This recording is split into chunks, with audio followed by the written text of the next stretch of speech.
Hello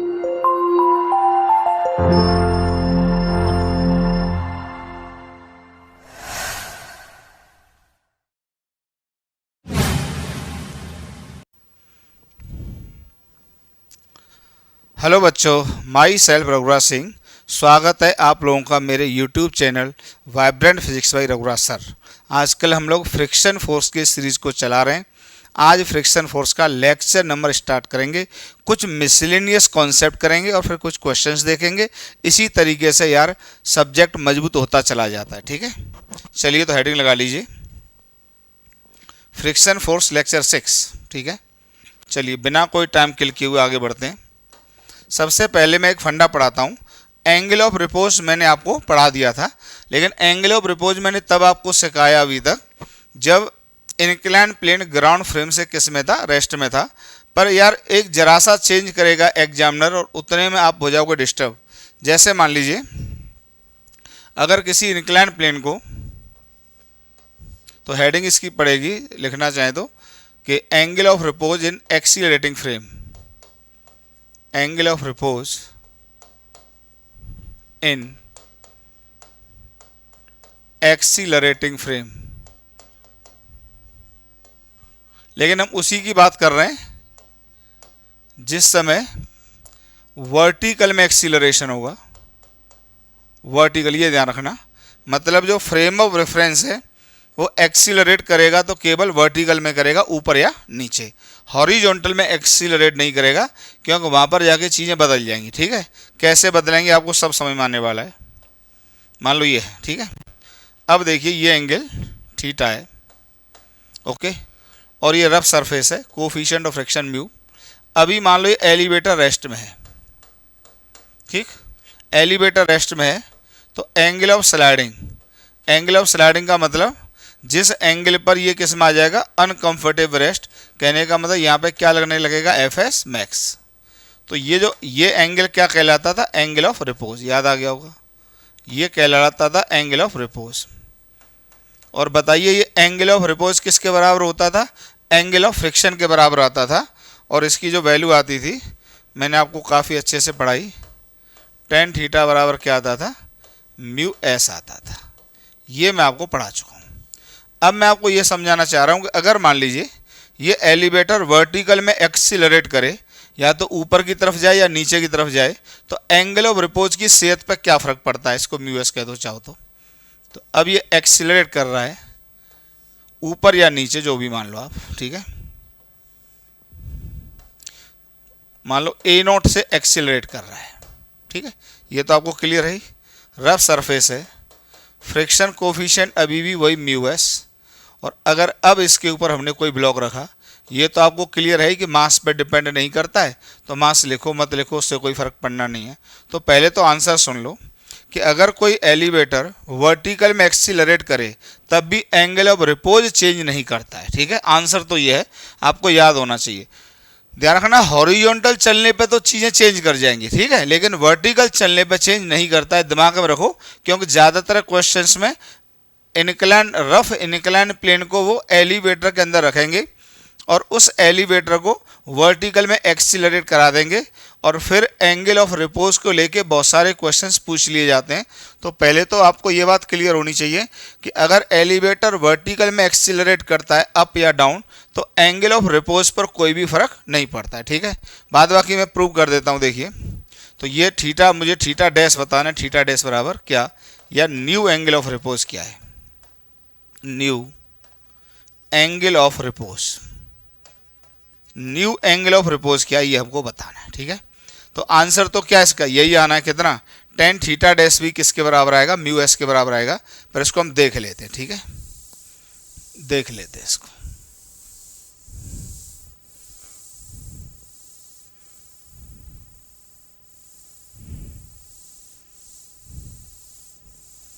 देखिए, यहीं से देखना शुरू करते हैं, यहीं पे आ जाओ। ठीक है, देखिए अब यार एंगल ऑफ रिपोज अब इसके रेस्पेक्ट में देखना चाहोगे, ये इसको क्या बोलेगा, रेस्ट बोलेगा।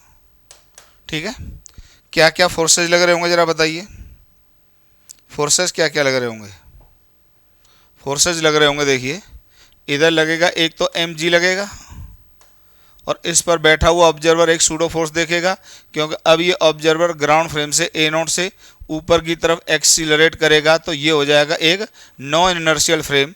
तो लाल रंग का सूडो फोर्स लगेगा, कितना बताइए, एम ए नॉट। ठीक, यहाँ पे रियल फोर्स आ जाएगा नॉर्मल रिएक्शन एन, क्लियर, और इधर फ्रिक्शन फोर्स लग जाएगा एफ एस मैक्स।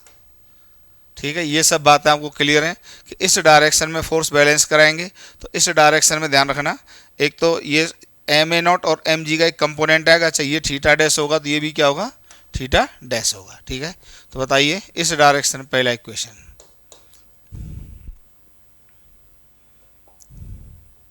देखो तो M G plus M A naught sine theta आएगा, दोनों इस डायरेक्शन में आ जाएगा, M G plus M A naught sine theta dash, clear, M G plus M A naught sine theta dash, clear.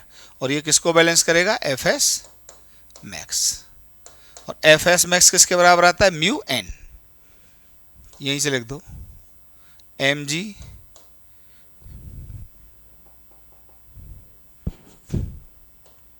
यहाँ से इसको ले लो, एम कॉमन ले लो, ये आ जाएगा जी प्लस ए नॉट साइन थीटा डैश बराबर एफ एस मैक्स होगा म्यू एस एन। अब एन बताओ किसके बराबर आएगा, ओरली करो, इतनी सब प्रैक्टिस कर चुके हो।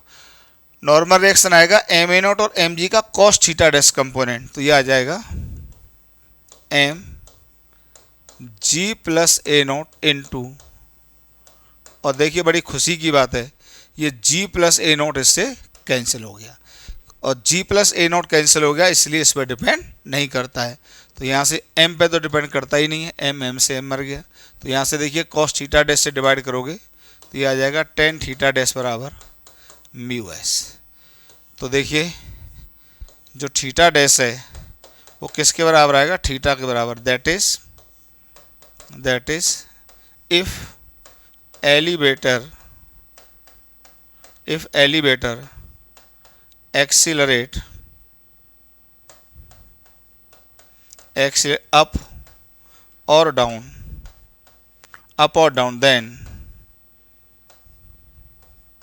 then angle of repose does not change, तो फिर एंगल ऑफ रिपोज चेंज नहीं करता है। तो एंगल ऑफ रिपोज चेंज नहीं करता है, इस बात को जरा दिमाग में ले लीजिए। ठीक है, क्लियर हो गया, बहुत अच्छा कॉन्सेप्ट है, पॉज करके उतार लीजिए। जैसे एक छोटा छोटा एग्जांपल दें, ये सब क्वेश्चन एग्जाम आते हैं भाई, अगर ये चीज़ याद नहीं होगी तो दिक्कत हो जाएगी आपको। अगर ये कोफिशिएंट ऑफ फ्रिक्शन इसका म्यू बराबर 1 है और एक ब्लॉक इस पर रखा हुआ है, ठीक है, तो अगर ये एक्सीलरेट नहीं करता तो बताइए इसका जो एंगल ऑफ रिपोज होता है वो कितना होता, एंगल ऑफ रिपोज कितना होता बताइए, एंगल ऑफ रिपोज होता tan थीटा बराबर म्यू बराबर 1, तो एंगल ऑफ रिपोज आता बेटा 45 डिग्री। तो मैं आपसे ये कह रहा हूँ कि अगर ये ऊपर की तरफ एक्सीलरेट कर भी जाए, मान लो मैंने कहा 5 मीटर पर सेकंड स्क्वायर से एक्सीलरेट कर रहा है ऊपर या नीचे, तब भी आंसर यही रहेगा। ठीक है, एंगल ऑफ रिपोज पर कोई भी फर्क नहीं पड़ेगा। ठीक है, उतार लीजिए, चाहे ऊपर एक्सीलरेट करे चाहे नीचे की तरफ, एंगल ऑफ रिपोज की सेहत पर कोई भी फर्क नहीं पड़ेगा। ठीक है, तो ये कॉन्सेप्ट आपका क्लियर हो गया कि अगर एलिवेटर एक्सीलरेट अप या डाउन करता है तो एंगल ऑफ रिपोज पर कोई फर्क नहीं पड़ता है। कुछ मिसलिनियस क्वेश्चंस में मैं इस कॉन्सेप्ट का यूज़ करूंगा तो आपको और बेहतर समझ में आएगा।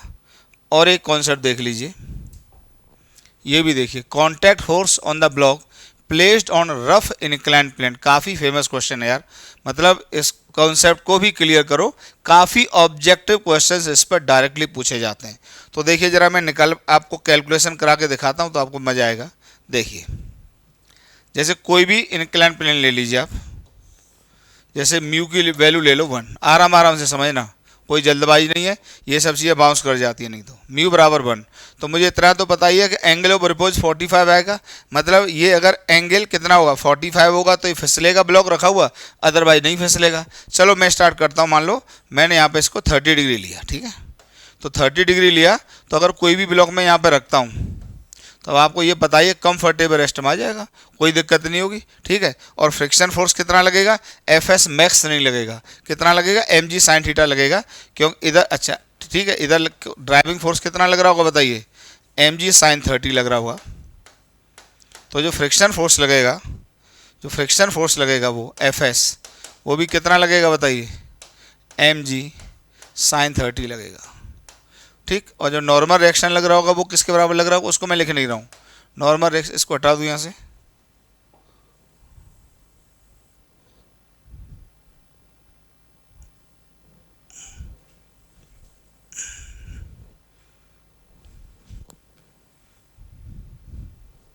ठीक है। अब देखिए जो नॉर्मल रिएक्शन लग रहा होगा ये भी कितना लग रहा होगा, एम जी कॉस 30 लग रहा होगा, क्लियर। अब देखिए जो कांटेक्ट फोर्स आएगा, देखिए ध्यान से देखना, इन दोनों का जो कांटेक्ट फोर्स आएगा वो इन बाई नॉर्मल रिएक्शन और फ्रिक्शन फोर्स का रिजल्टेंट क्या होता है, कांटेक्ट फोर्स होता है।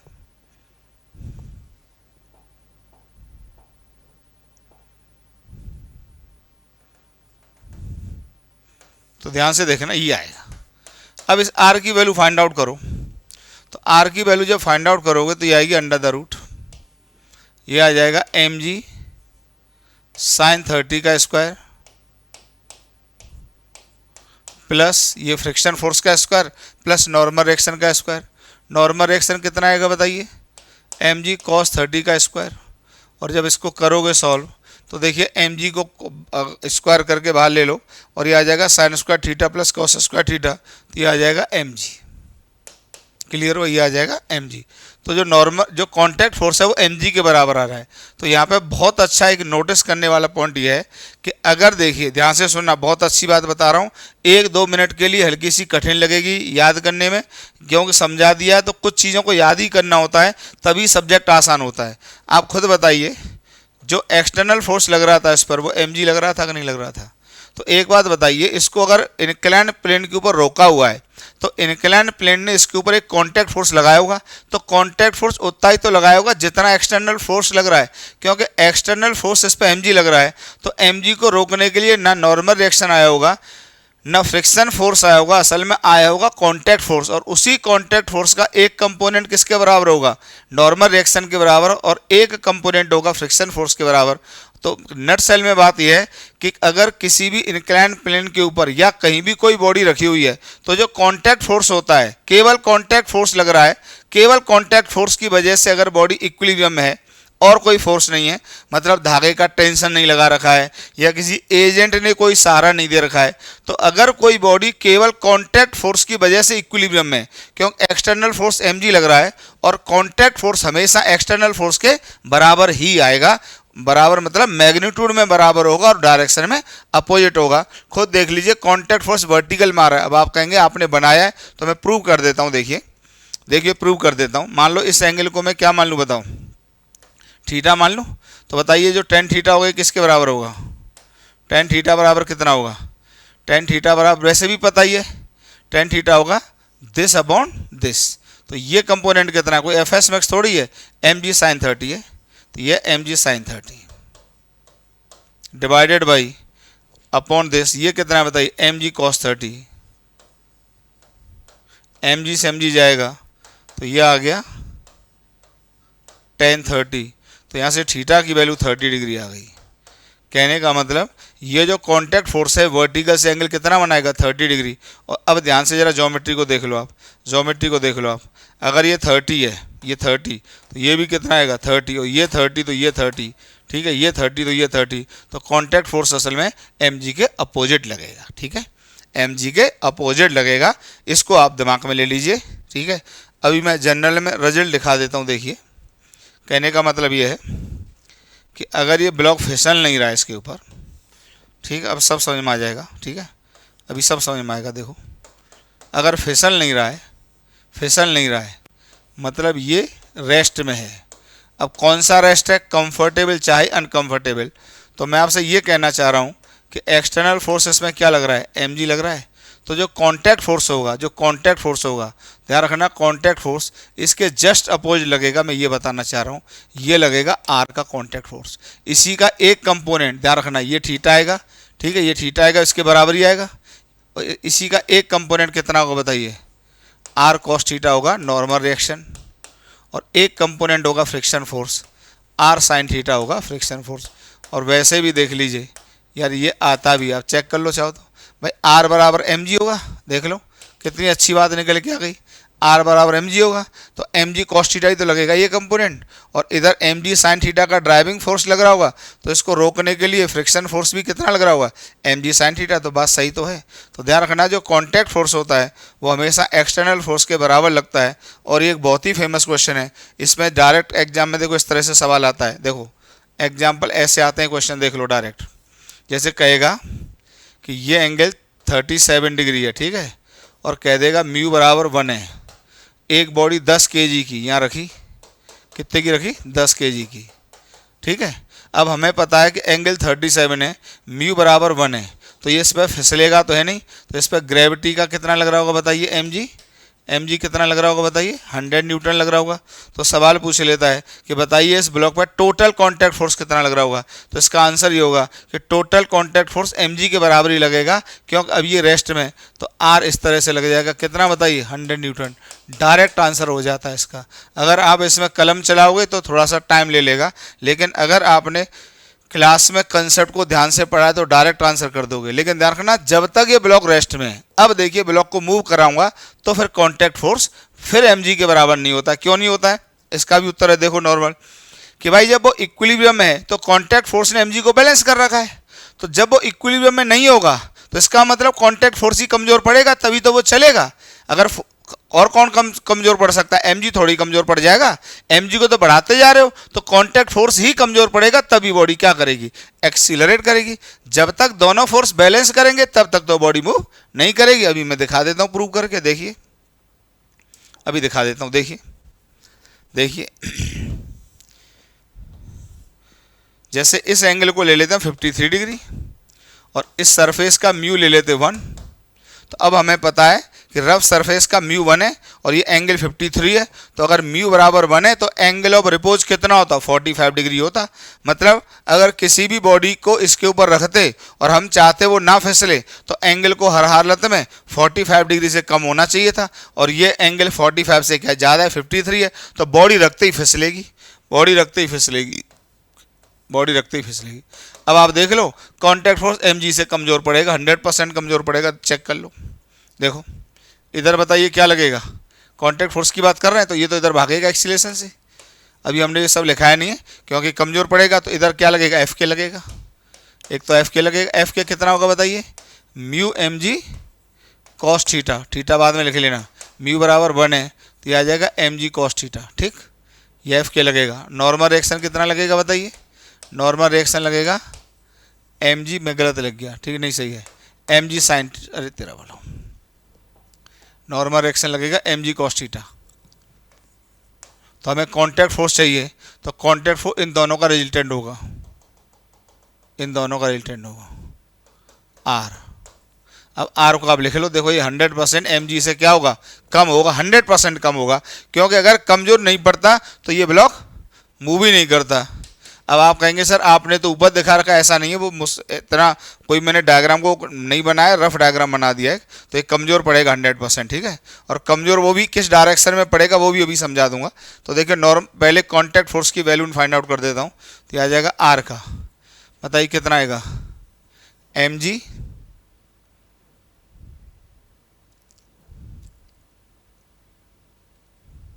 एफ के लगेगा mu M G cos theta, ठीक है, एम जी कॉस थीटा का square plus M G cos theta का स्क्वायर, ठीक।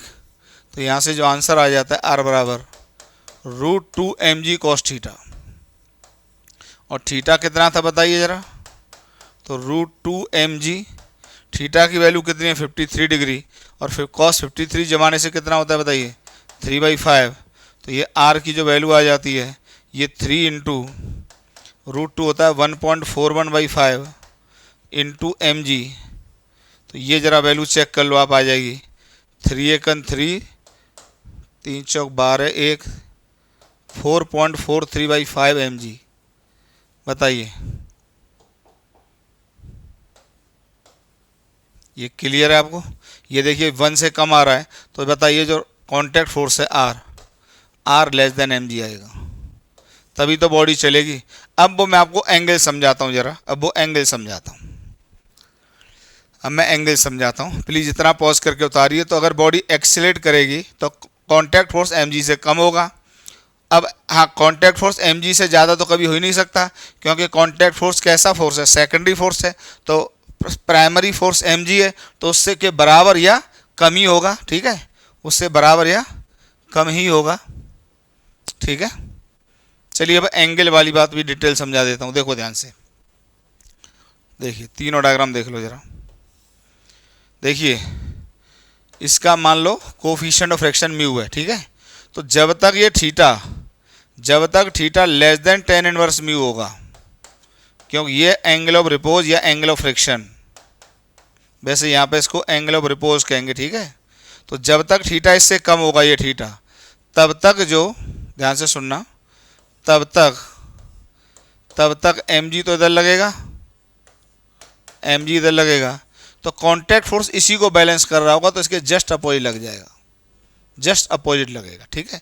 और ये दोनों बैलेंस कर देंगे, तो r बराबर क्या होगा? mg होगा। तो मैग्नीट्यूड में बराबर होंगे और कॉन्टैक्ट फोर्स डायरेक्शन में mg के जस्ट अपोजिट होगा, ओके। अब देखिए जब ये जो थीटा होगा ये greater than tan inverse mu होगा, मतलब एंगल ऑफ रिपोज से ज़्यादा होगा। तो ध्यान रखना mg तो अपना डायरेक्शन चेंज करेगा नहीं, ठीक है, mg तो अपना डायरेक्शन चेंज करेगा नहीं।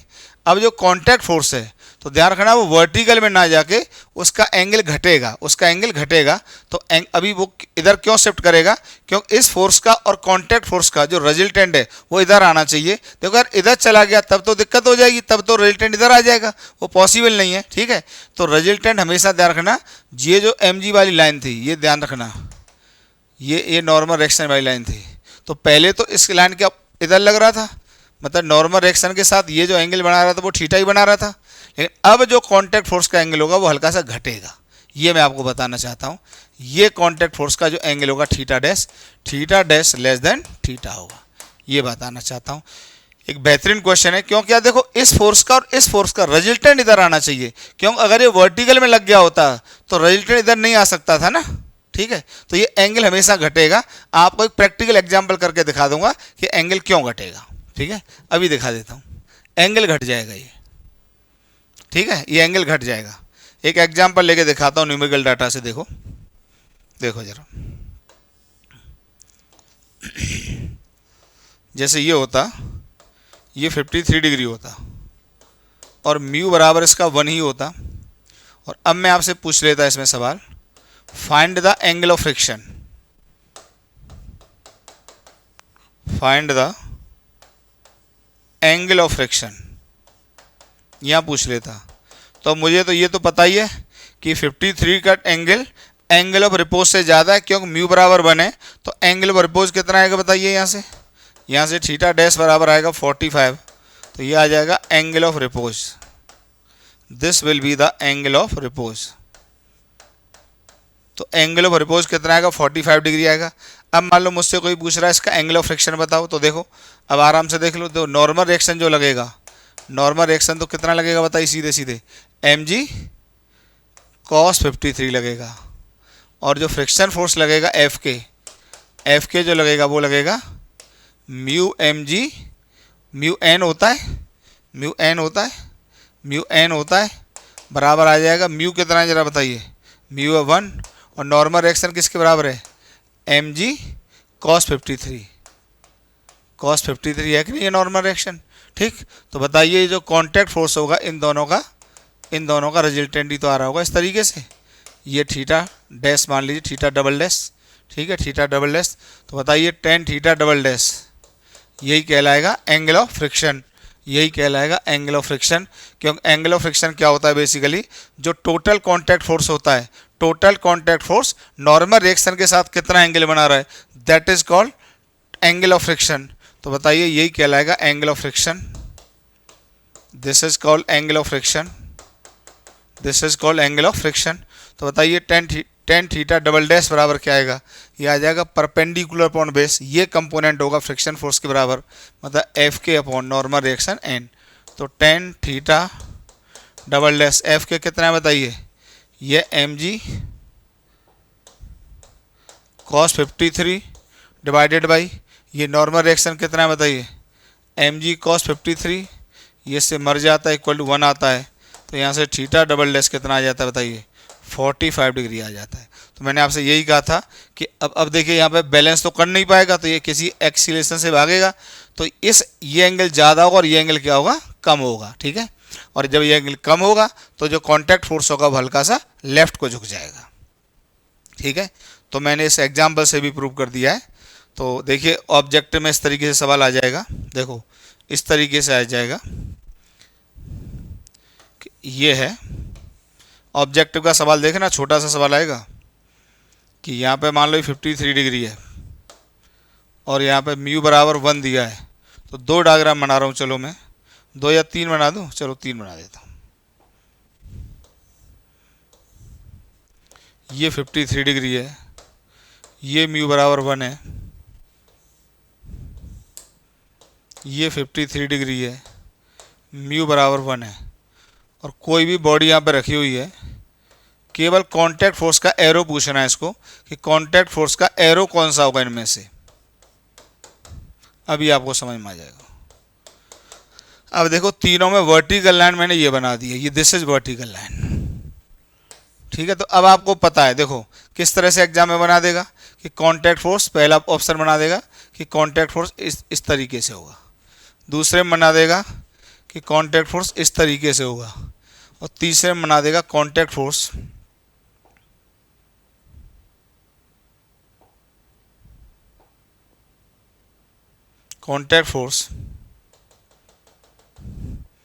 इस तरीके से होगा। बस समझ में आ गई। तो देखिए क्योंकि म्यू 1 है और ये एंगल 53 है, तो यहाँ पे एक्सीलरेशन से तो भागेगा, क्योंकि रुकेगा ही नहीं, इम्पेंडिंग स्टेट से क्रॉस कर जाएगा। अगर देखिए ये तो तब आता जब इम्पेंडिंग स्टेट में होता या इम्पेंडिंग स्टेट से पहले होता, तो ये तो पॉसिबल नहीं है, ये भी पॉसिबल नहीं, ये तो कभी हो ही नहीं सकता, ठीक है भाई, क्योंकि कांटेक्ट फोर्स का मैग्नीट्यूड mg से कम होता है, तो एरो हमेशा लेफ्ट को मूव करता है। अभी मैंने समझा दिया है, अगर ये हो गया होता और इधर mg लग रहा होता, ठीक है, तो इसका और इसका रिजल्टेंट इधर आता, तो इधर कैसे भाग जाता, क्यों इधर भागना है, तो इसका मतलब इस फोर्स को इधर ही आना होगा, तभी रिजल्टेंट इधर आएगा, तभी body down the incline plane accelerate करेगी। क्लियर है, डाउन द इंक्लाइन प्लेन क्या करेगी, एक्सीलरेट करेगी, ठीक है। और इसी तरीके से ये सही है यहाँ पे, क्योंकि mg और इसका रिजल्टेंट इधर आएगा, डाउन द इंक्लाइन आएगा, और तब बॉडी क्या करेगी, एक्सीलरेट करेगी, ठीक है। चलिए पॉज करके उतारिए, पॉज करके उतारिए। चलिए कुछ क्वेश्चंस और देख लेते हैं। जैसे ये क्वेश्चन है, ठीक है, ये एंगल थीटा दिया हुआ, मान लो इसकी कोई भी वैल्यू ले लो, लेट आपने कहा ये 53 डिग्री है, ठीक है, इसका m का मास है, और ये मान रहे हैं, मान क्या रहे हैं, दिया हुआ है, मैंने लिखा नहीं क्वेश्चन में, कि ये ब्लॉक इस पर स्लिप नहीं करता है, मतलब ये यहाँ पे एलिवेटर के रेस्पेक्ट में क्या है, स्टेशनरी है, रेस्ट में, ठीक है। अब सवाल पूछा find the contact force on the block.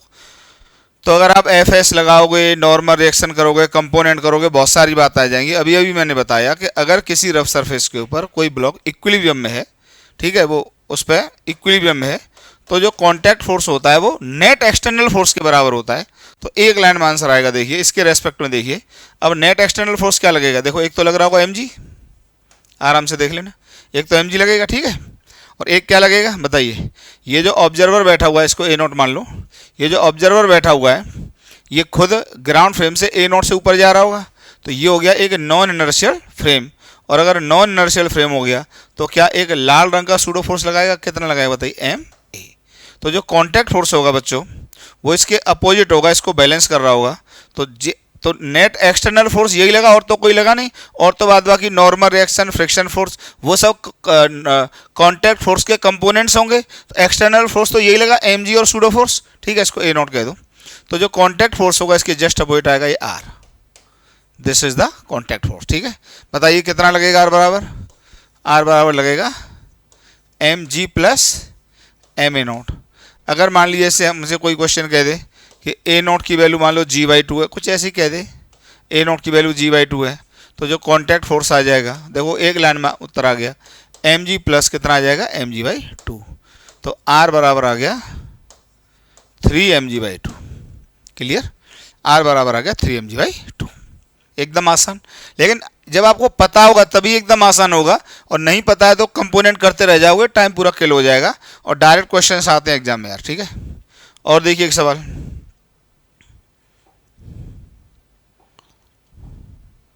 ये देखिए इस क्वेश्चन में भी देखिए, अब की बार ये टू ए नोट से लेफ्ट को जा रहा है और ए नोट से ऊपर को जा रहा है। फिर से आपको find contact force on the block, फिर से ब्लॉक के ऊपर क्या बताना है, कॉन्टैक्ट फोर्स ही बताना है। तो बात वही है, आप ये देख लो कि प्राइमरी फोर्स कितना लगा with respect to the elevator या ट्रॉली। तो ट्रॉली के रेस्पेक्ट में आप इसमें देख लीजिए, देखिए क्या क्या फोर्स आएगा जरा देखना। देखिए सबसे पहले तो एक तो एम जी लग जाएगा, थीटा पर तो डिपेंड करता ही नहीं है, क्योंकि ये हमको दिया हुआ है कि ब्लॉक यहाँ पर रिलेटिव मोशन नहीं कर रहा है, थीटा तो ऐसे ही दिया है तुमको उलझाने के लिए। ठीक है, थीटा का कोई रोल नहीं है। अब देखिए सूडो फोर्स लगेगा, सूडो फोर्स, अब यहाँ पे डबल सूडो फोर्स लगेगा। एक तो ए नोट की वजह से लगेगा, तो नीचे की तरफ कितना आ जाएगा बताइए, एम ए नोट आ जाएगा। एक 2a नोट की वजह से लगेगा, तो इस 2a नोट के देखिए जो ऑब्जर्वर होगा उसके पास इस डायरेक्शन में भी a नोट का एक्सीलरेशन होगा और इस डायरेक्शन में भी कितना होगा बताइए, 2a नोट होगा। तो a नोट के अपोजिट m a नोट, और इस 2a नोट के अपोजिट बताइए m इंटू 2a नोट। और जो नेट फोर्स आ जाएगा इन दोनों का रिजल्टेंट इस तरीके से आएगा, ये आ जाएगा F नेट प्राइमरी, और इसके अपोजिट लगेगा कॉन्टैक्ट फोर्स R, ये R लगेगा। तो बताइए जो R होगा वो किसके बराबर होगा बताइए, एकदम आसानी से देख लो, R बराबर होगा F नेट, और जो नेट फोर्स लगा प्राइमरी वो इस ये कंपोनेंट और ये कंपोनेंट। अब ध्यान से देखना, ये हो जाएगा M G plus M A naught, इस डायरेक्शन में रूट ले लेंगे क्योंकि ये और ये दोनों का रिजल्टेंट के बीच में, इनके बीच में, दोनों के बीच में एंगल कितना है 90 डिग्री। तो ये आ जाएगा M G plus M A naught का स्क्वायर और प्लस 2m ए नोट का स्क्वायर, 2m ए नोट का स्क्वायर। तो बताइए जो R बराबर आ जाएगा F net is equal to under the root. अब देखिए ए नोट की वैल्यू कितनी दी हुई है बेटा, जी बाई टू। तो ए नोट की वैल्यू जी बाई टू दी है, तो ये आ जाएगा 3mg बाई टू इसका स्क्वायर प्लस ए नोट की वैल्यू कितनी लिखोगे, जी बाई टू, तो ये आ जाएगा mg का स्क्वायर। क्लियर, तो जो R आ जाएगा ये आ जाएगा यहाँ से, mg बाहर ले लो इसमें से, इनटू अंडर द रूट, ये आ जाएगा 9/4 प्लस 1, तो ये आ जाता है R बराबर √13 mg by two. This is the total contact force acting on the block. अच्छा, कॉन्टैक्ट फोर्स एक रियल फोर्स है, तो फ्रेम बदलने से उसकी वैल्यू चेंज नहीं होगी। ठीक है, तो इस क्लास को मैं यहीं पर रोकता हूं क्योंकि इसमें मैंने दो कॉन्सेप्ट पर कुछ क्वेश्चंस कराए, तो ये आपको समझ में आ गया होगा कैसे निकालते हैं टोटल कॉन्टैक्ट फोर्स। ठीक है, चलिए पढ़ाई करते रहिए।